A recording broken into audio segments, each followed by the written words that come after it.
전주형 지역화폐인 전주사랑 상품권. 돼지카드라는 애칭으로 큰 사랑을 받고 있는데요. 결제 금액의 10%를 돌려주는 데다 연말정산할 때 소득공제를 30%나 적용받을 수 있어서 다들 많이 사용하고 계실 겁니다. 그런데 정부가 지역화폐 예산을 축소하면서 전주사랑 상품권의 유지가 어려워진 형편. 전윤미 의원이 5분 자유발언을 통해 시민들의 생활 필수 화폐가 된 전주사랑 상품권을 지켜달라고 호소했습니다. 지금 들어보시죠.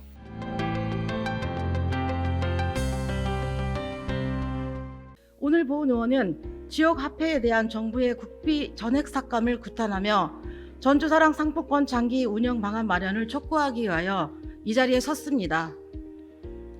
전주시는 2020년부터 지역경제 활성화와 소상공인 지원을 위해 전주사랑 상품권을 발행하고 있습니다. 돼지카드라는 애칭이 생길 정도로 큰 인기를 얻고 있습니다. 인기에 힘입어 초기 270억 원에서 올해 2,400억 원으로 발행 규모를 확대되었고 가입자 수는 3년 만에 32만 명이나 됩니다. 지역화폐의 지역경제 살리기 효과는 입증되었습니다. 2021년 한국지방행정연구원 연구에 따르면 지역화폐 도입 후 소상공인 업체당 월 평균 매출이 54만 9천 원이나 증가했습니다.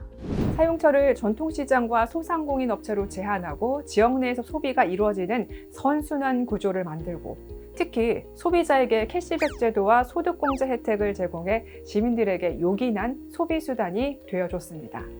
이런 성과에도 불구하고 전주사랑 상품권 사업에 빨간불이 켜졌습니다.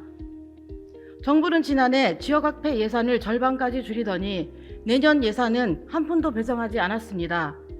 지역사랑 상품권은 지자체의 고유 사무라는 이유로 국가 세금을 지원하는 것은 바람직하지 않다라는 것입니다.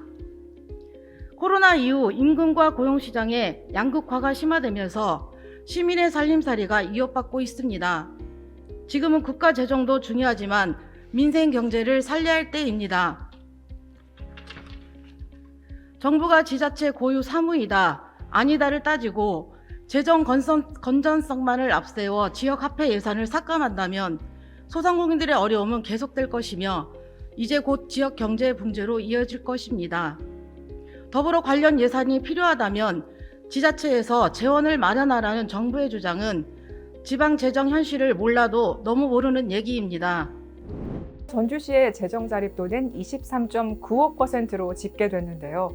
엎친 데 덮친 격으로 지방교부세가 감소하고 지방세 결손 금액이 꾸준히 발생할 것으로 예측됩니다. 당분간은 전주시의 예산 부족 현실이 나아지긴 어려워 보여 안타까운 상황. 전주사랑 상품권을 유지하기 위한 방안 마련이 필요해 보입니다. 첫째, 지역사랑 상품권 정부 지원 예산 복구를 위해 지역사회가 힘을 모아야 합니다.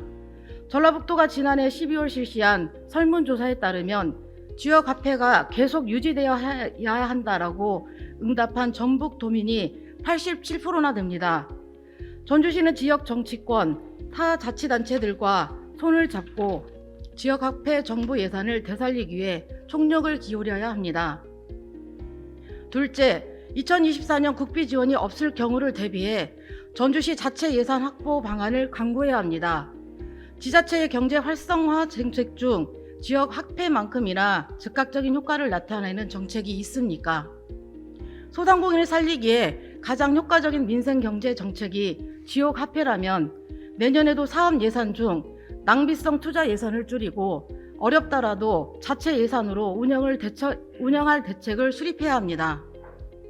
마지막으로 장기적으로 지속성을 확보하기 위해 전주사랑 상품권의 형태와 제도를 다양화해야 합니다.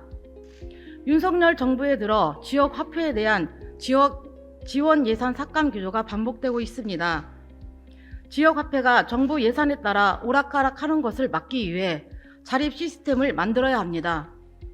출산 장려금 등 각종 정책 수당을 지역 화폐로 지급하고 모바일에서도 사용할 수 있도록 카드 형태를 다양화해야 합니다.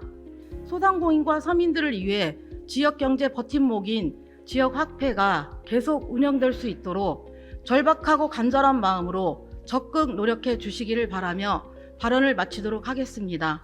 전윤미 의원의 5분 자유발언이었습니다. 전주시 의회 홈페이지를 방문하시면 5분 자유발언 전체 영상과 더 많은 의정활동 정보를 찾아보실 수 있습니다. 고맙습니다.